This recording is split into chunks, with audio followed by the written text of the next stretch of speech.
Et donc, on continue dans ce thème sur la liberté que le Seigneur nous a rendus libres. Et je crois que dans les jours qui viennent, déjà à partir de dimanche passé, pendant ce moment, Dieu va libérer des vies. Moi, je crois que des chaînes vont tomber et nous allons vivre en tant que chrétiens libres ici à l'église. Amen. On va lire Galates chapitre 5 à partir du verset 1. C'est l'apôtre Paul qui écrit aux Galates. Il dit... C'est pour la liberté que Christ vous a affranchis. Et dans une autre traduction, seconde 1978, qui dit ceci, c'est pour la liberté que Christ nous a libérés. Et c'est assez bizarre quand il écrit, parce qu'il dit, c'est pour la liberté que Christ vous a libérés. On libère quelqu'un bien sûr pour qu'il soit libre. On libère quelqu'un pour qu'il ne soit pas prisonnier. On libère quelqu'un. Dès qu'on libère quelqu'un, la personne a la liberté. Mais pourquoi l'apôtre Paul se sent obligé d'insister? C'est pour la liberté que Christ vous a affranchis. Il se répète. C'est comme s'il voulait insister. Et quand le livre de Galates, Zor l'a dit la semaine passée, c'est vraiment un épître, c'est une charte de liberté. La liberté chrétienne, et il en parle. Il insiste sur ça, l'apôtre Paul, sur la liberté. La liberté, c'est un concept qui désigne la possibilité d'action ou de mouvement sans contrainte. Je fais ce que je veux faire. Il n'y a rien qui m'empêche de faire ce que je veux faire. Je veux faire quelque chose. C'est ça la liberté. Et peut-être beaucoup pourront dire, non, mais moi je suis libre. Manquer de liberté, c'est avoir quelque chose de plus fort que nous qui nous empêche de faire ce qu'on veut. Est-ce que tu es libre ce matin? C'est ma question. Est-ce que tu peux dire que tu es libre? Si tu es libre, pourquoi tu n'arrives pas à faire ce que tu veux? Et faire ce que tu veux, ça veut dire que tu lis dans la parole de Dieu, tu vois que la Bible te dit de faire ceci, tu veux le faire, tu entends ce que la Bible dit, tu veux le faire, mais tu te rends compte que tu n'arrives pas. Ça veut dire que tu n'es pas libre. Il y a quelque chose de plus fort que toi qui t'empêche d'être libre, de vouloir le faire. Tu veux abandonner le péché, mais il y a quelque chose de plus grand que toi qui t'empêche. Si tu es libre, pourquoi tu n'arrives pas à pardonner? Tu sais, tu as déjà entendu le message, tu sais que la Bible, Dieu te dit de pardonner, mais tu n'arrives pas, il y a quelque chose de plus fort que toi. De plus fort. Si tu es libre, pourquoi tu n'arrives pas à abandonner cette haine vis-à-vis des gens? Tu haïs quelqu'un, mais dès que tu vois la personne, tu trembles même. Il y a quelque chose de plus fort que toi. Tu sais que ce n'est pas bien. Il ne faut pas que j'ai de la haine pour cette personne, mais dès que tu vois la personne, ça ne va pas. Il y a quelque chose de plus fort que toi. Et l'apôtre Pierre, en écrivant son épître, il disait dans 2 Pierre chapitre 2, il disait « Car chacun est esclave de ce qui a triomphé de lui. » On devient esclave, et quand on parle de liberté, il y a des gens qui peuvent dire « Non, mais moi je suis libre. » Mais qu'est-ce qui a triomphé de toi? Tu deviens esclave de ce qui triomphe dans ta vie. Et la traduction parole vivante, parole de vie dit ceci. En effet, quand une chose nous domine, nous sommes esclaves de ces choses. C'est un peu ce que Zor disait la semaine passée, que j'avais aimé son témoignage. Il disait comment il ne comprenait pas de fois, il était saisi par une colère, par des colères, et ça le dominait. Et gloire à Dieu, il a témoigné qu'il a été délivré. Et vous savez, il y a des choses comme ça qui nous dominent. On sait que je ne dois pas, mais il y a une colère qui est là, qui te domine. Ça te domine. Et je crois que Dieu veut, c'est la mentalité même de Jésus, il veut nous rendre libres. Vous savez, Jésus, quand on le voit dans Luc chapitre 4, il arrive dès le début de son ministère, il parle de liberté, il emprunte même une prophétie d'Ésaïe, il dit « L'Esprit du Seigneur est sur moi parce qu'il m'a consacré par l'onction pour annoncer la bonne nouvelle aux pauvres, il m'a envoyé pour annoncer aux captifs la délivrance. » C'est ça le ministère de Christ. Quand il arrive, dès le début de son ministère, il annonce que je suis venu pour annoncer aux captifs la délivrance. Libérer les prisonniers. Et ensuite, il dira, cette parole de l'Écriture est en train de s'accomplir. Parce que c'est pour ça que Jésus est venu. Et voilà pourquoi l'apôtre Paul insiste. Non, c'est pour la liberté que Christ vous a affranchi. Il est venu pour ça, libérer les captifs. Et toi, j'ai cité plein de choses qui peuvent lier des gens. Si tu es lié par tellement de choses, sache que Christ est venu pour ça. Il est venu pour que nous soyons vraiment libres. Qu'on soit vraiment ce qu'on veut qu'on soit ce que Dieu veut qu'on soit. Vous savez, quand vous lisez le contexte des Galates, c'est un contexte où on voit des gens qui avaient connu la liberté. Genre, on en a parlé. Ils ont connu la liberté, puis à un moment, ils sont retombés dans l'esclavage. Et c'est ça que l'apôtre Paul dit, mais pourquoi vous avez si bien commencé, mais pourquoi? Qui vous a emmené à retourner en arrière? Qu'est-ce qui s'est passé? Et à un moment, et c'est là que moi je vais insister ce matin, l'apôtre Paul insiste dans Galates chapitre 5, il dit, cette influence ne vient pas de celui qui vous appelle. Un peu de levain fait lever toute la pâte. Ce matin, je parlerai du levain qui fait lever toute la pâte. Un peu de levain. Ce matin, moi, je veux parler des influences qui viennent nous mettre sous le joug de l'ennemi. C'est le levain qui fait lever la pâte. Ces influences qui ne viennent pas de Dieu, qui nous mettent sous le joug. Ces influences qui ne viennent pas de Dieu. Je parlerai du premier point, affranchi des mauvaises influences extérieures. Et deuxième point, affranchi des mauvaises influences intérieures. Donc il y a des influences qui viennent de l'extérieur, extérieur à nous. Ça vient et ça nous met sous le joug. Et puis il y a des influences qui viennent en nous. On a des influences qui sont en nous et qui nous mettent sous le joug. Et ce matin, je voulais traiter sur ça. Affranchi. Le premier point. Le contexte de Galates, en fait, il y a eu des gens, en fait, quand vous lisez, vous allez lire déjà à partir du chapitre 1, il y a eu des gens qui sont arrivés en Galates et qui les ont influencés à se soumettre à la loi et tellement de choses. Il y a eu une influence extérieure des hommes.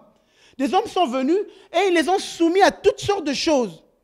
Et moi, ce matin, j'aimerais dire vraiment que Dieu veut déjà, en premier point, nous libérer des influences mauvaises des hommes. Nous rendre libres des hommes. Comment est-ce que les Galates sont tombés dans ce piège et se laissaient influencer par des hommes? Qu'est-ce qui s'est passé? Parce que souvent, il y a tellement de gens, moi quand je lisais, c'est ce qui montait dans mon cœur, il y a tellement de gens qui sont comme captifs toujours par le souci de plaire aux hommes. Tellement, il y a toujours ce souci de plaire à tout le monde, de plaire aux hommes. Il y a toujours cette peur des hommes, ce qui fait que quand les autres sont venus en les influençant, cette influence, parce qu'on veut plaire, parce qu'on ne veut pas déplaire, on a commencé à faire des choses qu'on ne devait pas faire. Et tellement de gens sont dans cette attitude. Et il y a tellement de gens qui nous influencent, on ne veut pas les déplaire, alors on commence à faire des choses qu'on n'est pas censé faire. Et c'est ça que les Galates, c'est le piège dans lequel les Galates sont tombés. Et à un moment, dans le chapitre 1, on voit l'apôtre Paul leur écrit, « Maintenant, est-ce la faveur des hommes que je cherche ou celle de Dieu? Est-ce que je cherche à plaire aux hommes? Si je plaisais encore aux hommes, je ne serais pas serviteur de Christ. » Et ici, j'aimerais juste insister sur une chose. L'apôtre Paul n'est pas en train de dire qu'il faut déplaire aux hommes, faire n'importe quoi, on s'en fout des hommes. Non, non, non, non. Il n'est pas en train de dire ça. Il est juste en train de dire que notre but doit être d'abord de plaire à Dieu. Et quand on plaît à Dieu, peu importe ce que les hommes pensent, parce que quand on plaît à Dieu, on fait des choses justes et bien, on finira par plaire aux bons hommes qui craignent Dieu. Mais il peut arriver que des gens qui ne craignent pas Dieu, qu'on les déplaise. Mais peu importe, qui est-ce qu'on cherche à plaire d'abord? Et il y a tellement, moi, pendant que je préparais ça, il y a tellement de gens qui sont comme captifs de ça. Captifs de toujours vouloir plaire aux gens, captifs de toujours vouloir plaire, que ce soit dans la famille, que ce soit dans l'église. On veut plaire toujours, toujours, et à tel point que ça crée une sorte d'hypocrisie. Juste parce qu'on veut plaire. Parce qu'on veut plaire, on veut que les gens me trouvent bien. Et puis finalement, on crée une situation où ce n'est pas nous. On crée une forme d'hypocrisie et finalement, parce que juste notre but, il faut que les gens me trouvent bien. Il faut que les gens m'acceptent. Il faut que le pasteur même trouve que je suis un bon chrétien. Et tellement on le fait, il y a une sorte d'hypocrisie qui se crée. Et Dieu veut nous libérer de ça. Vous n'avez pas besoin de chercher à nous plaire. Vous avez besoin de chercher à plaire à Dieu et à lui seul. Et à lui seul. Et quand un homme cherche juste à plaire à Dieu, c'est un homme libre. C'est un homme libre. Il ne cherche pas à créer une situation fausse parce qu'il est ce que Dieu veut qu'il soit. Un point, c'est tout. Et je crois que Dieu veut qu'on soit libéré. On devient captif de besoins constants de plaire et cela nous empêche d'être nous-mêmes. Cela nous empêche d'être nous-mêmes. Et j'aimerais vraiment insister sur ça. Dieu t'a créé avec une identité. Dieu t'a créé qui tu es, la personne que tu es. Et j'aimerais te dire que Dieu aime qui tu es. Dieu aime qui tu es, la personne que tu es. Ne cherche pas à être autre chose. Ne cherche pas à être autre chose. Dieu aime ça. Et par souci de plaire, il y a des gens qui deviennent ce qu'ils ne sont pas. Et des fois même, on rencontre ça dans l'église.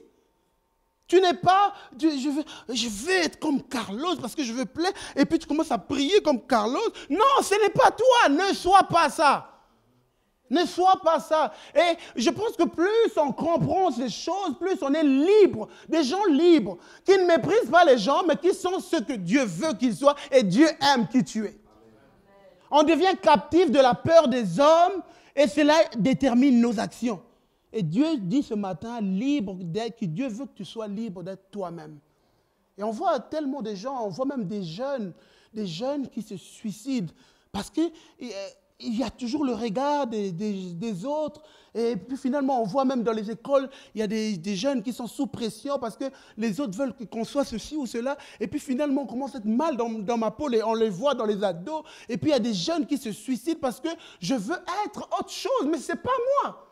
J'aimerais te dire que Dieu t'aime comme tu es. Ne cherche pas, peu importe ce que les gens pensent, Dieu aime ce que tu es. Dieu aime ton identité. Dieu aime. Et alors que tu t'attaches à ce que Dieu veut que tu sois, Dieu fait de toi un homme libre. Sois ce que tu es.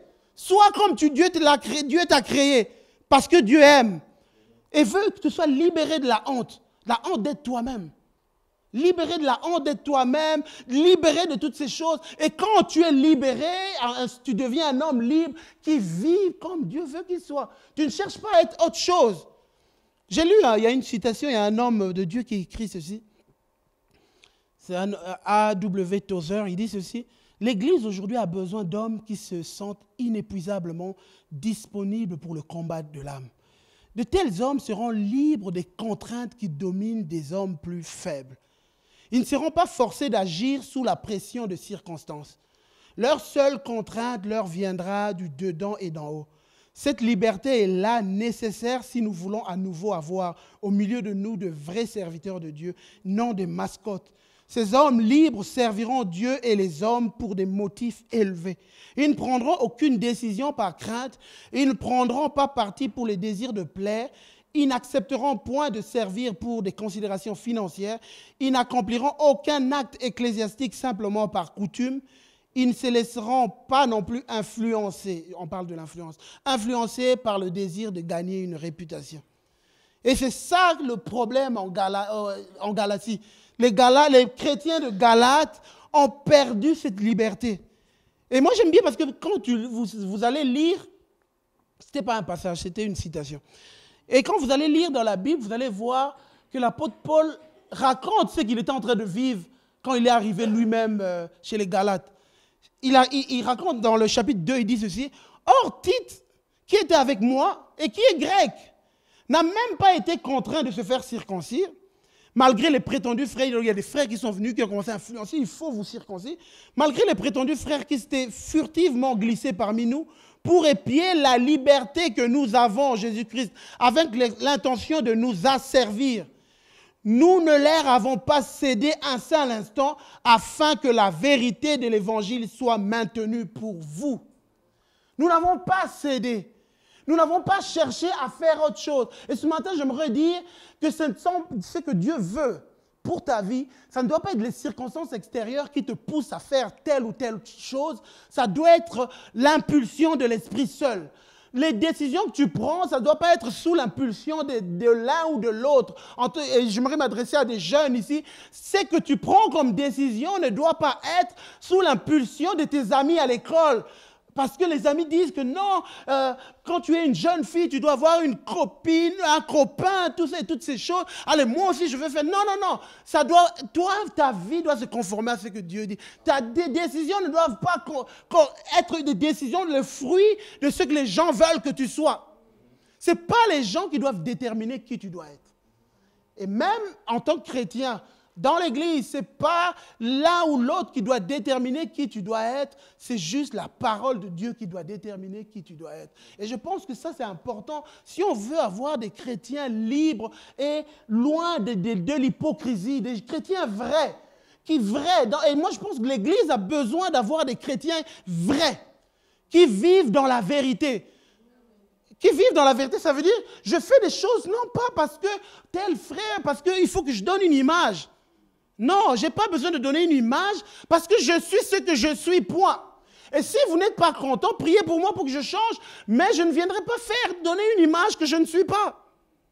Et je crois que ça, c'est l'appel que Dieu appelle chacun d'entre nous, et c'est le piège dans lequel les gens de Galate sont tombés.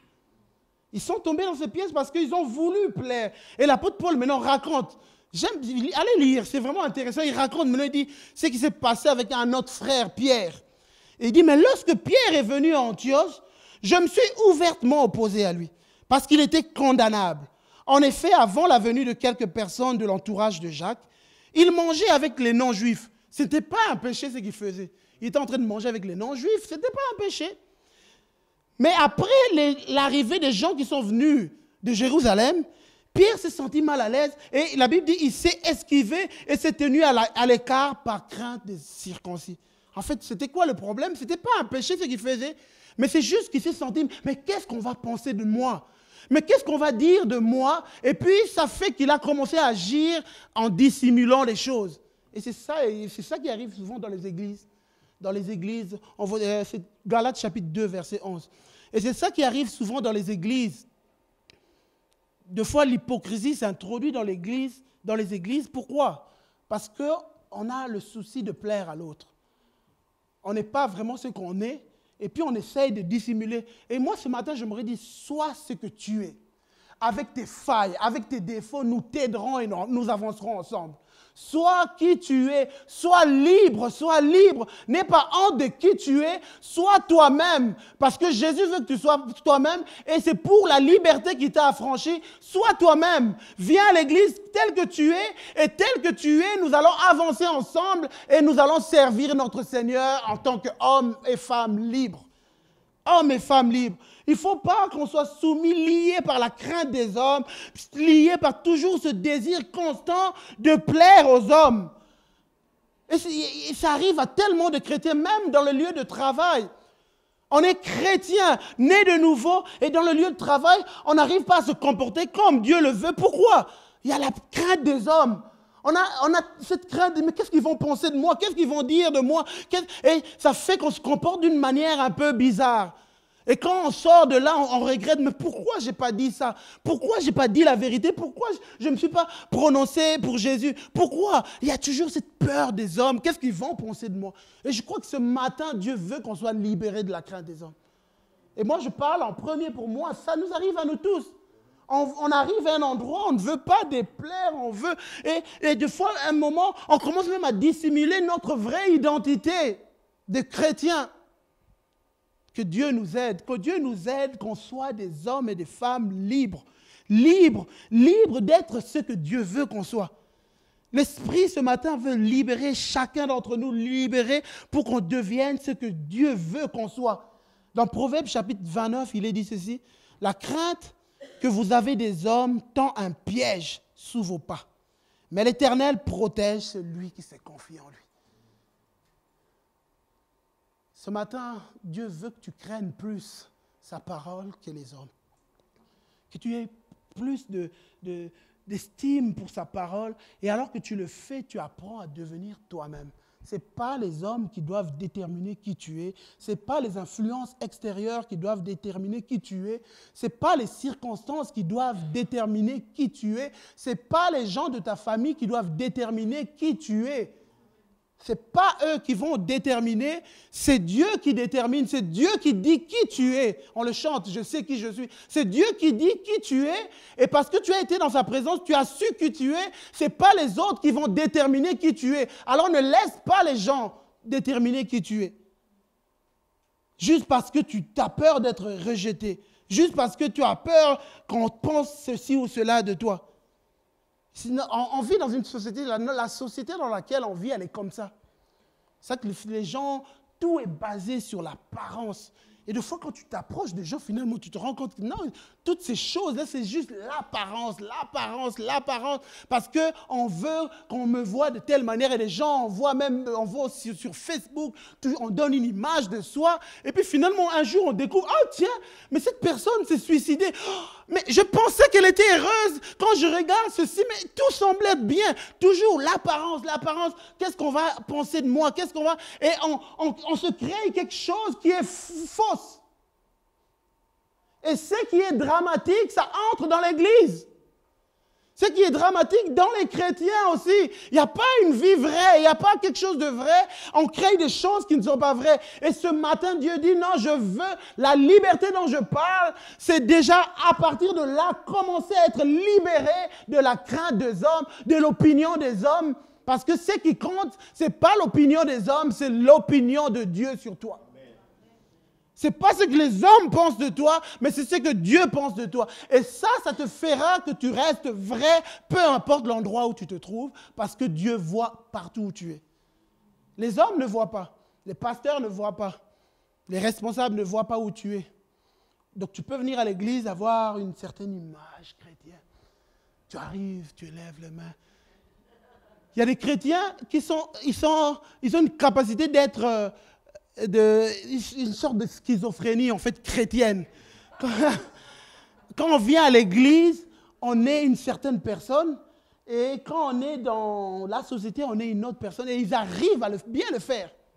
Ils arrivent vraiment à bien le faire et dans la société, c'est vraiment d'autres personnes. Mais dans l'église, c'est une autre personne. Et le Seigneur te dit ce matin, je t'appelle.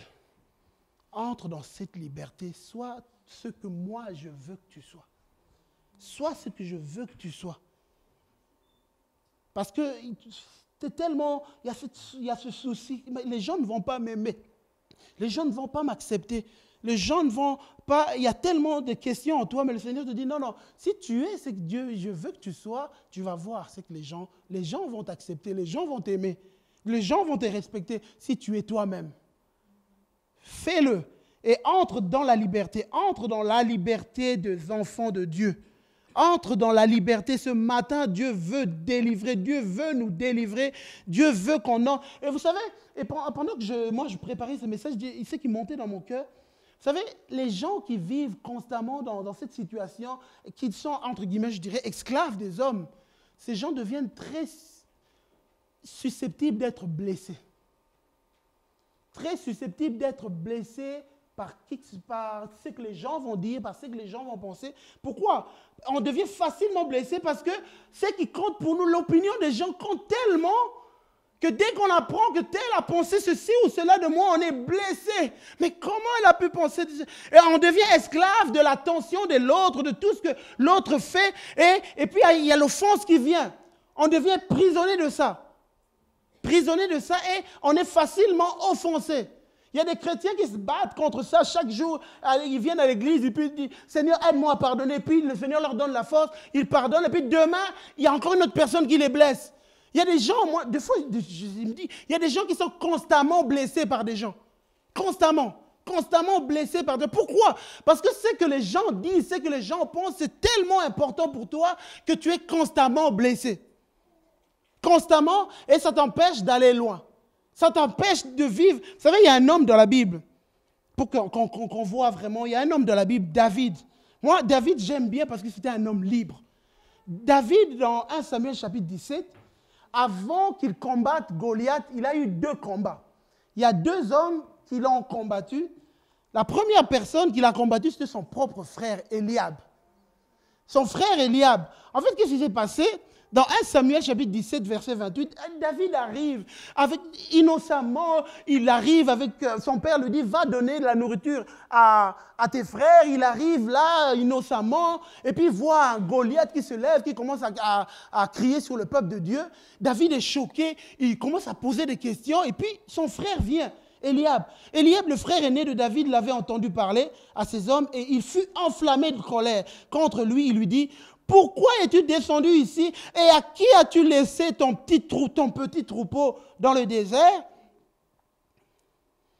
Je connais ton orgueil et la méchanceté de ton cœur, c'est pour voir la bataille que tu es descendu. Vous savez, Eliab c'est son frère.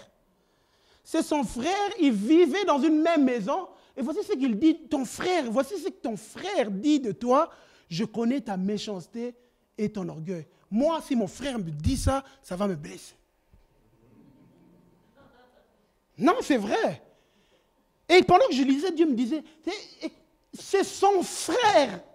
Ils sont de la même famille. Ça veut dire que c'est quelqu'un qui est censé bien le connaître. Vous vous rendez compte?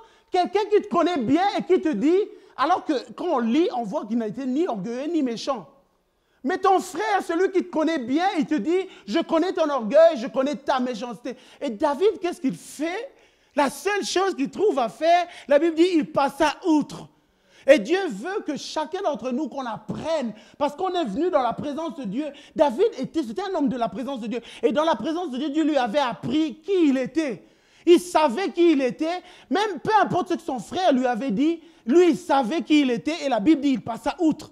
Et Dieu te dit ce matin, apprends à passer outre des paroles des gens blessants. Il y a des Éliabes, il y a beaucoup de gens qui ont rencontré des Éliabes. Peut-être que tu es marié à un Éliabe. Peut-être que tu es marié à un Éliabe qui te dit des paroles qui te blessent. Et tu dis, non, mais c'est mon mari, il devrait mieux me connaître que ça. Mais comment il peut dire ça? Tu es marié à un Éliabe. Peut-être que tu es marié à une Éliabe. Peut-être que tu as dans l'église des frères et sœurs que tu aimes, mais c'est des Éliabes. Des gens qui disent des choses qui peuvent être susceptibles de te blesser. Mais Dieu te dit, ne t'arrête pas sur eux. Parce que quand tu t'arrêtes sur eux, il y a des Goliaths qui restent vivants. Il y a des chrétiens ici, tu as des Goliaths à faire tomber, mais toi tu passes ton temps avec Éliabe. Chaque jour tu viens à l'église, Seigneur, tu vois mon Éliabe vraiment, comment il est méchant, Seigneur, tu vois ce qu'il m'a dit. Il m'a dit que je suis méchant, il m'a dit que je suis orgueilleux. Et tu passes tout ton temps à prier pour Éliabe, tu passes ton temps à prier pour Éliabe alors qu'il y a un Goliath devant toi. Et vous imaginez si David avait perdu son temps avec Éliabe. Et Dieu te dit ce matin, ne perds pas ton temps avec Éliabe qui est ton mari, ne perds pas ton temps avec Éliabe. Je ne suis pas en train de parler de divorce, je parle juste de... Je ne parle pas de divorce, je parle de se concentrer sur autre chose. Concentre-toi sur Goliath qui est devant toi, parce que quand tu perds ton temps avec Éliabe, il n'y a rien qui va se passer. Au contraire, Goliath va vous tuer tous, toute la nation. Goliath va tuer ta famille. Quand tu passes ton temps à discuter avec Éliabe, à chercher, à faire changer Éliabe, Goliath va vous tuer. Et il y a des familles qui ont été tuées comme ça. Il y a des familles, Goliath s'est levé dans leur famille parce qu'ils ont perdu du temps. Il fallait qu'Éliabe change. Éliabe ne change pas, ce n'est pas possible. Et dans l'église, Éliabe ne change pas. Et on passe du temps avec ça. Il y a Goliath qui tue toute l'église. David ne s'est pas arrêté à ça. Et ce matin, j'aimerais vraiment te supplier, mon frère, ma soeur, ne t'arrête pas sur les Éliabes. Ne t'arrête pas, Dieu va s'en occuper. Et quand vous lisez la Bible, on voit nulle part qu'à un moment David a dit, franchement, Éliabe, il faut qu'il s'excuse de ce qu'il a fait, ce n'est pas possible, il faut qu'il s'excuse de ce qu'il... Non, nulle part. On voit après, quand Goliath est tombé, David, à un moment on voit même qu'il s'occupe de sa famille. On voit David, à un moment, quand David devait même quitter Jérusalem, quand il fouillait Saül, il prend sa famille. Donc Éliabe était dedans. Il prend sa famille et puis il dit à un gars, est-ce que tu peux garder ma famille jusqu'à ce que je sache ce que Dieu va faire de moi? Éliabe était dedans. Et donc ce qui veut dire que Dieu s'en est chargé. Dieu s'en est occupé et Éliabe faisait maintenant partie des gens qui suivaient David. Et de la même manière, je veux te dire, ma soeur, mon frère, que ne t'occupe pas, fais tomber Goliath et Éliabe va suivre. Éliabe fera partie de ta famille. Éliabe fera partie des gens qui vont te suivre. Mais toi, fais ce que Dieu veut que tu sois. Ne t'attarde pas sur ça. Ne t'attarde pas. Sois libéré de ça. Sois libéré. Peu importe ce que Éliabe a fait, peu importe ce qu'il a dit, toi, sois libéré. Et la deuxième personne qui a attaqué, disons, qui était un combat de David avant d'affronter Goliath, c'était Saül. David maintenant arrive chez le roi. Il se défend, il dit que voilà, je suis capable de faire tomber Goliath. Et Saül maintenant lui dit, Saül fit enfiler sa tenue à David. Il plaça sur sa tête un casque en bronze et le revêtit d'une cuirasse. David mit l'épée de Saül par-dessus ses habits et voulut marcher. Car il n'avait encore jamais essayé, mais il dit à Saül, « Je ne peux pas marcher avec cette armure, je n'y suis pas habitué. » Il s'en débarrassa. Vous savez, j'aimerais vous dire que vous rencontrez des gens sur votre chemin où vous allez écraser Goliath. Vous rencontrez des gens que vous respectez, des gens qui peuvent même vous impressionner. Et ces gens voudront vous faire mettre ce qui n'est pas fait pour vous.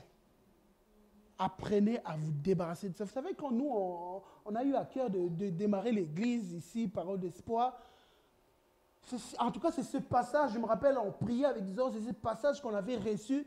Ne cherchez pas à être ce que vous n'êtes pas. Ne cherchez pas à ce que... Peut-être il y a des gens que vous respectez, qui voudront vous faire devenir ce que vous n'êtes pas. Apprenez à vous débarrasser de ça. Et j'aimerais dire à chacun d'entre nous, pour ta vie à toi, fais attention aux Saül qui viennent te faire porter les vêtements qui ne sont pas à ta taille. Fais attention à des gens qui essayent de t'influencer à devenir ce que tu n'es pas censé devenir. Fais attention au Saül de ta vie, sinon tu mourras. Parce que vous savez, si David avait porté cette armure, il serait mort. On n'aurait pas vu cette histoire dans la Bible parce que Goliath l'aurait tué. Mais pour qu'il arrive à tuer Goliath, il devait être lui-même. Il devait aller sur le champ de bataille comme il a toujours été, avec sa pierre. Et il a su écraser le Goliath avec ce qu'il avait. Et Dieu te dit, tu arriveras à avoir des victoires dans ta vie avec ce que tu as. Ne cherche pas à être ce que tu n'es pas. Ne cherche pas à suivre des choses, à être influencé par des gens qui sont peut-être des gens d'expérience, qui ont quelque chose, mais ils veulent te faire devenir ce que Dieu ne veut pas que tu sois. Et ce matin, apprends à te débarrasser de ces vêtements. Apprends à te débarrasser. Dieu veut que tu sois libre. Libre d'affronter les Goliaths, libre de faire tomber les Goliaths, libre. Et vous savez la différence avec David, pourquoi il a su vaincre Eliab, pourquoi il a su vaincre Saül, c'est parce qu'il avait une communion avec Dieu. Apprends à venir dans la présence de Dieu. Dans la présence de Dieu, tu apprendras à connaître qui tu es vraiment.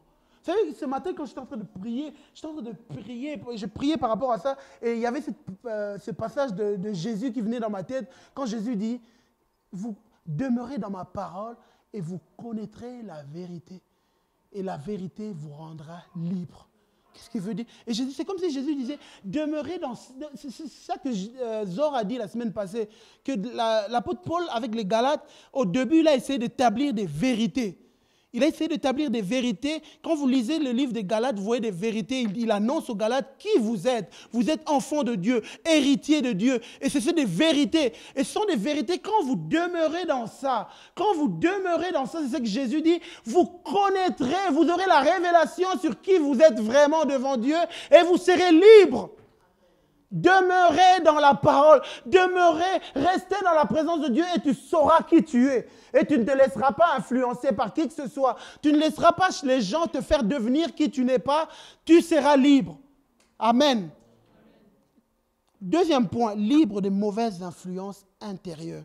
Il y a des gens, peut-être quand ils entendent le premier point, ils ont dit oui, c'est vrai, je pense que je dois apprendre à me libérer des hommes, donc ça veut dire que je m'en fous des hommes, je les méprise. Non, le deuxième point met l'équilibre. L'apôtre Paul, quand il écrit aux Galates, le chapitre 5, il dit, frères, sœurs, c'est à la liberté que vous avez été appelés. Donc vous êtes des gens libres, libres de l'influence des hommes. Seulement ne faites pas de cette liberté un prétexte pour suivre les désirs de votre nature propre. Au contraire, soyez par amour serviteurs les uns des autres. Il y a une autre traduction, le second 21. Frères, sœurs, c'est à la liberté que vous avez été appelés. Seulement ne faites pas de cette liberté un prétexte pour suivre les désirs de votre nature propre. Au contraire, soyez par amour serviteurs les uns des autres. Une autre traduction, parole de vie. Vous, frères et sœurs, vous avez été appelés à la liberté, mais cette liberté ne doit pas être une excuse pour vos désirs mauvais. Au contraire, mettez-vous au service des autres par amour. C'est comme si Paul disait que vous devez être libre de décider, de choisir, d'aimer les gens. Peu importe. Vous savez pourquoi? Parce que dans la nature humaine, naturellement, on est égoïste. Il y a une tendance à être égoïste. Vous savez comment vous allez savoir ça? Tout le monde ici a cette tendance. Quand on fait une photo de groupe, et puis on vous montre, c'est qui que vous regardez en premier? C'est comme ça que vous savez. C'est d'abord vous. Et puis après vous dites, ah, la photo elle n'est pas belle. Pourquoi? Parce que c'est vous qui n'êtes pas beau sur la photo. C'est pour ça que vous dites que la photo n'est pas belle. Peut-être que les autres sont bien sur la photo, mais moi, quand je regardais, je ne suis pas terrible. Ah, elle n'est pas terrible. Je connais même des gens qui effacent la photo. Je tais le nom. On a une nature, nous tous, sans exception. Naturellement, on a une tendance à être égoïste, juste à voir, à penser à nous. Et c'est ça l'apôtre Paul dit, non. C'est pas parce que tu es libre que tu dois laisser tes tendances naturelles diriger ta vie. Tu es libre, ne laisse pas tes tendances naturelles te dire que voilà, telle personne, je ne vais pas lui parler, tel autre, je lui parlerai, et tel, je ne vais pas lui parler, à faire des divisions. Non. Ne laisse pas ces choses gouverner ta vie. Toi, choisis d'aimer. C'est comme s'il Dieu nous appelle, il y a une vocation à la liberté, vocation à la liberté, à l'amour. Et quand on est libre, on apprend à rendre aussi les autres libres. Parce qu'on ouvre notre cœur, on apprend à aimer, et puis on ouvre notre cœur et on apprend à pardonner. Et pas seulement pardonner, mais à aimer, aller plus loin. Nelson Mandela a dit ceci. Et chaque fois qu'on donne une citation d'une personne, ce n'est pas qu'on considère que cette personne est super, qu'elle est extra. C'est juste que la personne peut avoir fait une citation qu'on trouve intéressante et puis on met. Mais je ne connais pas sa vie. Mais juste la citation, je trouve ça intéressant. Nelson Mandela. Donc ça veut dire que je dis ça pourquoi? Parce que si un jour vous allez sur Internet, vous découvrez des choses bizarres sur Nelson Mandela, ne venez pas vers moi. Christian, c'est pas parce que tu avais parlé de Nelson, regarde ce qu'il a fait. Je ne sais pas ce qu'il fait, mais là, la citation, je trouve intéressant ce qu'il a dit. Alors voici ce qu'il a dit. Je ne suis pas vraiment libre si je prive quelqu'un d'autre de sa liberté. Être libre, ce n'est pas seulement se débarrasser de ses chaînes, c'est vivre d'une façon qui respecte et renforce la liberté des autres.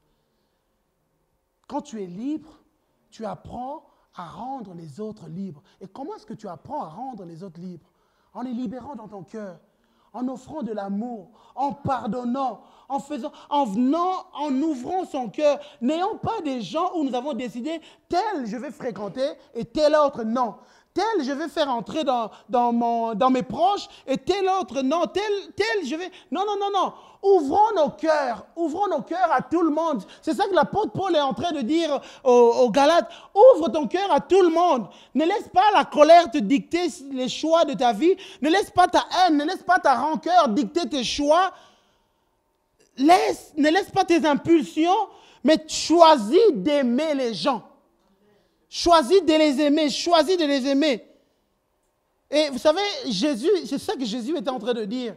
Quand à un moment il parlait, Jésus est venu dans Luc, il dit ceci, souvent les gens citent ce passage pour rire, pour faire des blagues sur ça. Jésus dans Luc chapitre 6, il dit, si quelqu'un te frappe sur une joue, présente-lui l'autre. Si quelqu'un prend ton manteau, ne l'empêche pas de prendre encore ta tunique. Waouh! Ça, vous savez, quand on lit les déclarations de Jésus, des fois les déclarations de Jésus semblaient, entre guillemets, extrêmes. Vous imaginez, quelqu'un te frappe, tu tends encore l'autre joue. Mais qu'est-ce que Jésus voulait dire?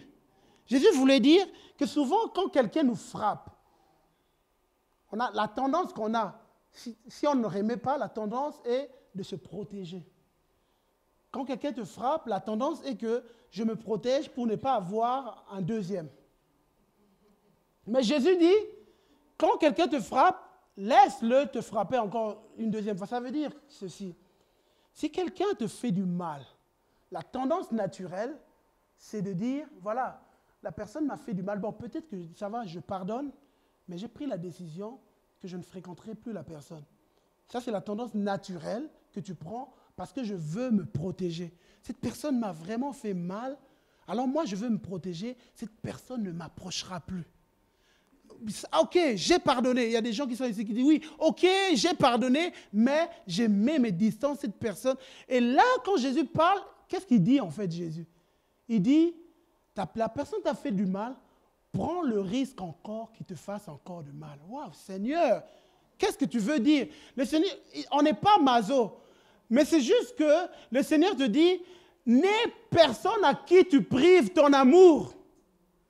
Qu'il n'y ait personne à qui tu prives ton amour, peu importe ce que la personne t'a fait avant, hier, peu importe, qu'il n'y ait personne dans ta vie à qui tu prives de ton amour. Donc tu dis, voilà, la personne m'a fait du mal, mais je vais l'aimer. Je vais continuer à l'aimer. Et toi tu dis, non, je vais peut-être l'aimer à distance. Non, regardez, vous savez le contexte du chapitre 6, moi je vous ai lu le verset 29, mais reculez. Vous savez, quand vous lisez un passage de la Bible, pour bien comprendre la pensée, apprenez à lire un peu tous les chapitres. Reculez maintenant dans le verset 27. Le contexte, c'est que Jésus est en train de dire, mais je vous dis à vous qui m'écoutez, aimez vos ennemis.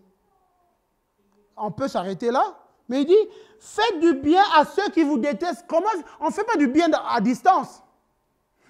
Faites du bien, ça veut dire que la personne qui vous déteste, à qui vous avez fait du mal, faire du bien, ça veut dire que vous attendez qu'elle est malade, vous allez la voir. C'est ça faire du bien.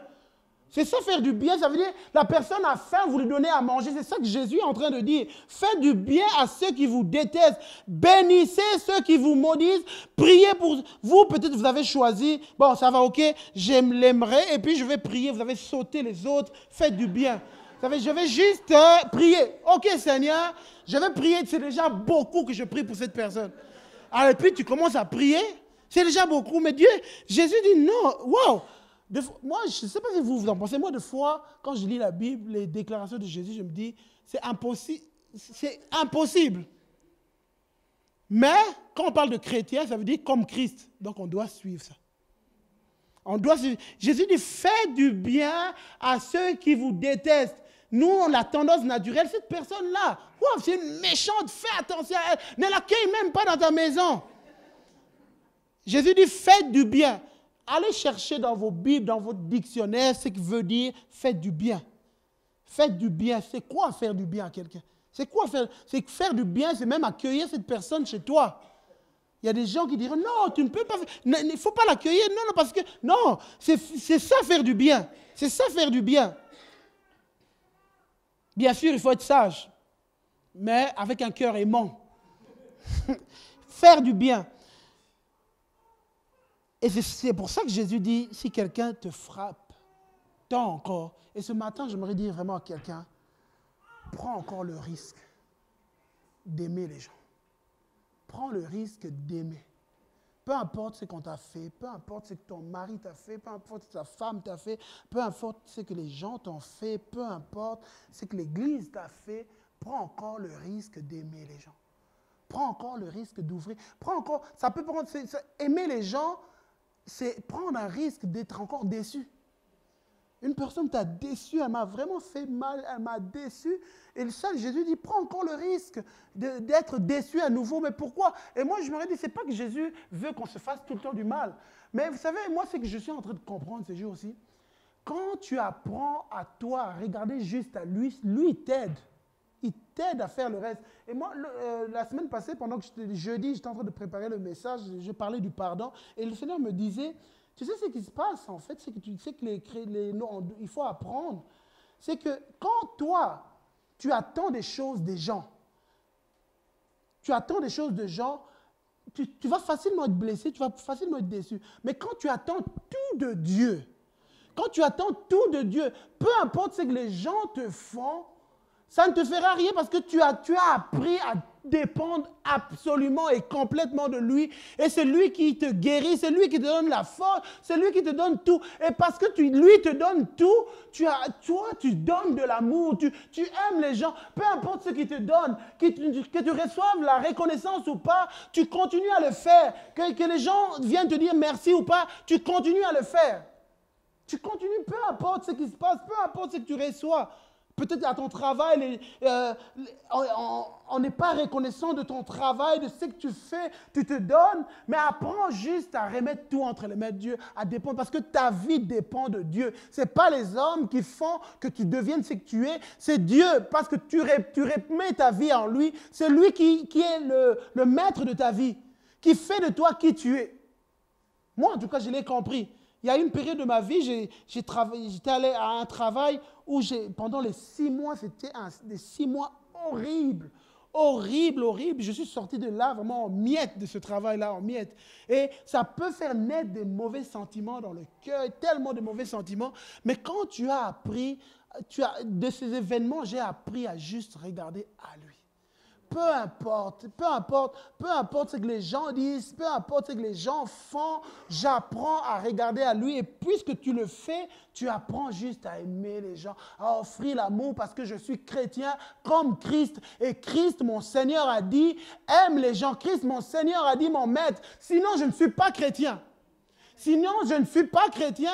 Sinon, ça ne sert à rien qu'on se réunisse. Rentrons tous chez nous. Laissons la Bible. Parce que si on doit suivre la Bible, c'est ça qu'il faut être. S'il faut suivre la Bible, s'il faut venir à l'église, ouvrir la Bible, c'est ça qu'il faut être. Aimer les gens, offrir notre amour. Peu importe ce qu'eux nous donnent, nous on offre, on est libre. On est libre de ce que les gens pensent de nous. On est libre de ce que les gens qui nous aiment ou qui ne nous aiment pas. Peu importe, nous on les aime. Peu importe. C'est ça que Jésus nous enseigne. Ou je suis chrétien ou je ne le suis pas. Ou je suis chrétien ou je ne le suis pas. Alors si tu ne l'es pas, c'est ton choix. Chrétien veut dire comme Christ. Et Christ, ce qu'il dit, aime. Et vous savez, moi je pense, et ce matin pendant que je prie, le Seigneur me disait, si chaque chrétien devenait comme ça, le monde serait meilleur. Si chaque chrétien faisait ce choix, voilà pourquoi j'ai dit que vous êtes la lumière de la terre. Parce que si chaque chrétien devenait... Parce que ce que je suis en train de vous dire ce matin, c'est impossible pour les gens du monde. C'est impossible, c'est impossible. Nous vous prêchons des choses impossibles, mais possibles avec Dieu. Possible avec Dieu. Et si chaque chrétien le faisait, le monde deviendrait meilleur. Il n'y aurait même plus de divorce parce que les gens apprendront à se pardonner, à se continuer à se faire du bien et on avancera. Mais pourquoi dans les temps qu'on est en train de vivre, le temps de la fin, il y a tellement de choses qui entrent même dans l'église, les méchancetés, la haine, toutes choses, de mauvaises choses entrent. Nous sommes dans les temps de la fin. La Bible a dit que vous verrez dans les temps de la fin, la charité de plusieurs disparaîtra. C'est ça qui entre, même dans les églises. On est méchants les uns vis-à-vis des autres, on se fait du mal. On se dit chrétien, moi je suis chrétien, j'aime Dieu, mais on se fait du mal, on fait. Dieu dit non. Revoyez vos comportements, vos choix, votre manière de faire. Revoyons. Et si on le fait vraiment, le monde sera meilleur. Des hommes et des femmes libres des influences qui viennent extérieures et des influences intérieures. Les musiciens peuvent se rapprocher. Et si j'aimerais juste, pour conclure, dire que la liberté, c'est être capable de dire non aux impulsions qui viennent de l'extérieur, aux influences des hommes. La liberté, c'est être capable de dire non aux influences qui viennent de la chair. Et la liberté, c'est être capable de dire oui aux impulsions de l'esprit. Quand l'esprit nous impulse, et c'est pour ça l'apôtre Paul, je finirai avec ce verset, l'apôtre Paul dit ceci, dans Galates chapitre 5, verset 16. Voici donc ce que je dis, marchez par l'esprit. Choisissez d'écouter ce que l'esprit vous dit. Et ce matin, l'esprit vous parle. Choisis de suivre ce que l'esprit vous dit et vous n'accomplirez pas les désirs de la chair. Vous n'accomplirez pas les désirs de la chair. Vous savez ce que veut les désirs? C'est quoi les désirs de la chair? La chair veut que tu haïsses les gens. La chair veut que tu refuses de pardonner. La chair veut que tu fasses du mal. La chair veut... Il y a tellement de choses, la chair. Mais si toi, ce matin, tu choisis ce que l'esprit veut, tu n'accompliras pas ce que la chair veut. Et ce matin, tu te trouves, j'aimerais vraiment dire à chacun d'entre nous, nous nous trouvons, moi en tout cas, je le prends constamment comme ça. Chaque jour de ma vie, je me trouve devant des choix, devant deux chemins. Et ce matin, tu te trouves devant deux chemins, il faut que tu choisisses. Soit la voie de la chair, soit la voie de l'esprit. La voie de l'esprit te dit, pardonne, aime, ouvre ton cœur. Et qu'est-ce que tu choisis aujourd'hui? On va courber nos têtes dans la prière. Pendant que Carlos viendra pour faire l'appel ce matin. Alléluia.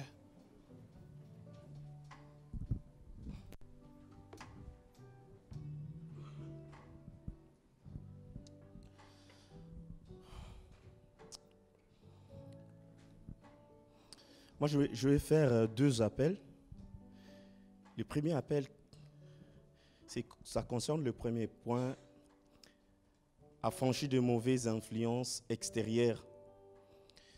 J'aimerais prier avec ceux qui viennent juste devant le Seigneur ce matin. Ils disent, Seigneur, je refuse d'être comme le monde me présente. Je refuse d'être dans cette moule que le monde me présente pour que je devienne ce que eux. Je refuse cette vie d'apparence, mais je viens tel que je suis. Tu connais mon cœur, tu connais que je ne suis pas meilleur. Je ne suis pas comme les autres pensent de moi. Ils voient juste l'apparence, mais c'est toi qui regardes le fond de mon cœur. C'est toi qui connais. Bien-aimé dans le Seigneur, nos cœurs ce matin sont transparents devant Dieu. Dieu connaît la vie de chacun de nous. Et Dieu veut que tu te présentes tel que tu es, tel que je suis, sans rien à moi, sans rien cacher. Je viens, Seigneur, je m'expose devant toi. Je me laisse transformer par toi. J'aimerais prier avec ceux qui se laissent transformer, qui acceptent de se laisser transformer et qu'ils deviennent ce que Dieu veut qu'ils soient. Non pas ce que le monde veut, non pas le modèle du monde, mais le modèle de Dieu. Parce que Dieu a un modèle pour toi. Et deuxième appel, c'est juste des personnes qui viennent pour dire, Seigneur, je refuse de dire oui à mes impulsions, mais je vais dire oui aux impulsions de l'esprit. Je vais me laisser conduire alors que toi, tu vas transformer ma vie. Je vais devenir cet homme que tu voulais. Toute ma vie, je prends la résolution de marcher par l'esprit. Si cet appel vous dit, levez-vous, nous allons prier ensemble pour dire, Seigneur, je suis tel que je suis, je viens. Tu connais mon cœur, tu connais mes imperfections, tu connais ma vie sale, je ne vais rien cacher. Commence déjà à prier, dire au Seigneur la vérité, Seigneur, je suis ceci.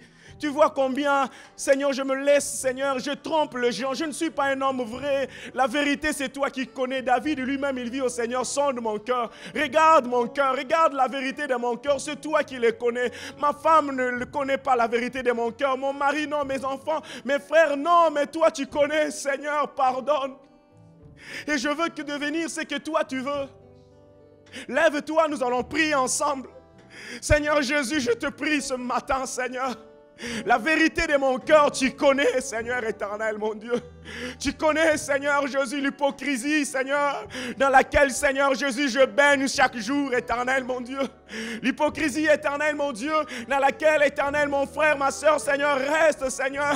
Lorsqu'on est, Seigneur, dans un milieu, on est une autre personne. Dans un autre, on est une autre personne, Seigneur. Mais ce matin, nous sommes touchés par ta parole, nous venons devant toi. Fais de nous ce que toi, tu veux que nous puissions devenir, éternel. Change nos cœurs, éternel. Donne-nous un cœur nouveau, Seigneur. Restaure nos cœurs, éternel, mon Dieu. Je t'en supplie, oh Dieu. Seigneur Jésus, je t'en supplie, éternel. Je t'en supplie, Seigneur. Pardonne notre hypocrisie, Seigneur. Je prends la décision ce matin de ne pas être, Seigneur, comme le monde m'oblige d'être, Seigneur. De ne pas tomber dans l'hypocrisie. De ne pas rester dans cette vie d'apparence, éternel. Mais je me laisse, éternel, à être transformé chaque jour, Seigneur. Un jour après un autre, éternel, mon Dieu. Un jour à la fois, éternel, mon Dieu. Je accepte de me laisser transformer par toi, éternel, mon Dieu. Seigneur, je prie, oh Dieu, Seigneur. Je vais prendre avec mes frères, éternel, la résolution de marcher par l'esprit, éternel. J'ai dit non à mes impulsions humaines, Seigneur. À mes impulsions de la chair. Je refuse, Seigneur, la conduite par la chair. Je refuse la conduite, éternel, mon Dieu, par mes décisions moi-même, Seigneur. Mais je vais opter, Seigneur, une autre vision, une autre manière de de voir des choses, la marche par l'Esprit. Je t'en supplie, Éternel. Tiens-moi la main, Seigneur. Conduis-moi, Seigneur, chaque jour de ma vie. Par l'Esprit, Éternel, je t'en supplie, oh Dieu. Esprit de Dieu, viens encore. Viens nous rendre capables. Christian était en train de conclure pour dire que toutes ces choses sont humainement parlant impossibles. Ça devient possible que sous la puissante main de Dieu, sous la conduite de l'Esprit. C'est pour cela que nous avons besoin d'être conduits par l'Esprit. Bien-aimés dans le Seigneur, si vous ne voulez pas marcher par l'Esprit, vous allez y prendre des décisions ce matin en ces lieux. En sortant, juste en sortant, vous allez retomber dans des choses auxquelles vous avez renoncé. Voilà pourquoi vous avez besoin de dire au Seigneur, conduis-moi, Seigneur. Donne-moi, c'est dur, c'est compliqué, mais je vais y aller quand même. Je vais y aller quand même, Seigneur. Donne-moi la force, oh Dieu. Seigneur, ce matin, nous venons te dire que sans toi, nous ne pouvons pas. Sans toi, nous sommes limités, Seigneur. Nous avons besoin de toi pour vivre ces choses, pour être des bons chrétiens, Seigneur, pour renoncer à l'hypocrisie, pour faire, Seigneur, ressortir en nous, Éternel, ta vie. Nous avons besoin de toi. La vie chrétienne n'est possible que sous la conduite de l'Esprit. La vie chrétienne n'est possible que sous la conduite du Seigneur. Nous avons besoin de toi. Prends-nous la main, Seigneur. Conduis-nous, Seigneur. Je t'en supplie, oh Dieu, je t'en supplie, Seigneur. Je t'en supplie, oh Dieu. Je t'en supplie. Alléluia. Alléluia. Chacun de nous va prier pour lui-même. Tu pries. Ces moments est solennel où tu t'engages toi-même pour dire au Seigneur, j'ai besoin de toi. Voilà, dans tel domaine, dans telle chose. Je vais abandonner telle vie. Je vais ceci. Donne-moi la force. Je prends la résolution maintenant. Je vais renoncer à ces choses. Aujourd'hui, je ne vais pas toucher à cela. Je refuse, je ne vais pas toucher.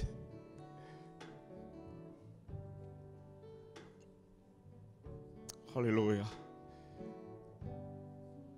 Seigneur a penché son oreille vers nous ce matin pour t'écouter. Oui, il t'écoute. Dis-lui ta souffrance. Il t'écoute. Dis-lui. Parle-lui, il t'écoute. Il est là prêt pour te secourir. Il veut t'entendre t'expliquer, lui expliquer ta douleur. Comment tu es incapable de vivre la vie de Dieu, la vraie chrétienté. Dis-lui tes souffrances. Seigneur, nous avons besoin de toi, Seigneur.